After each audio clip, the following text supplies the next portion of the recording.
ఒకసారి ప్రవక్త ముహమ్మద్ ముస్తఫా సల్లం గారు ఇలా అన్నారు, దైవ సాక్షిగా అతను విశ్వాసి కాజాలడు. దైవ సాక్షిగా అతను విశ్వాసి కాజాలడు, దేవుని తోడుగా అతను విశ్వాసి కాజాలడు అని చెప్పి ప్రవక్త సల్లం గారు 3 సార్లు చెప్పడం జరిగింది. అప్పుడు ప్రవక్త సల్లం గారి యొక్క సహచరులు ఆశ్చర్యంతో అడిగారు, ఎవరు ప్రవక్త గారు అని చెప్పి. అప్పుడు ముహమ్మద్ ముస్తఫా సల్లం గారు ఇలా అన్నారు, ఎవరి ఆగడాల వల్ల తన ఇరుగు పొరుగు వారు అశాంతికి గురవుతారో అతను ఎప్పటికీ విశ్వాసి కాజాలడు అని చెప్పి చెప్పడం జరిగింది.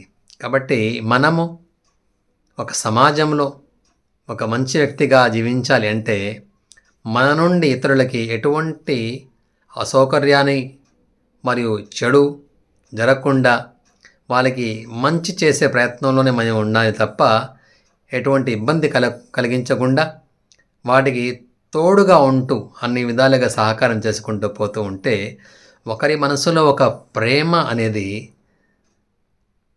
కలుగుతుంది.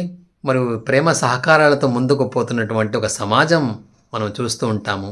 అల్లాహ్ తబారక వ తఆలా మనందరినీ కలిసికట్టుగా ఉండడానికి ప్రాప్తం కలిగించుగాక. ఆమీన్. అస్సలాము అలైకుం వరహ్మతుల్లాహి వబరకాతుహు. ముష్తాక్ మదనీ.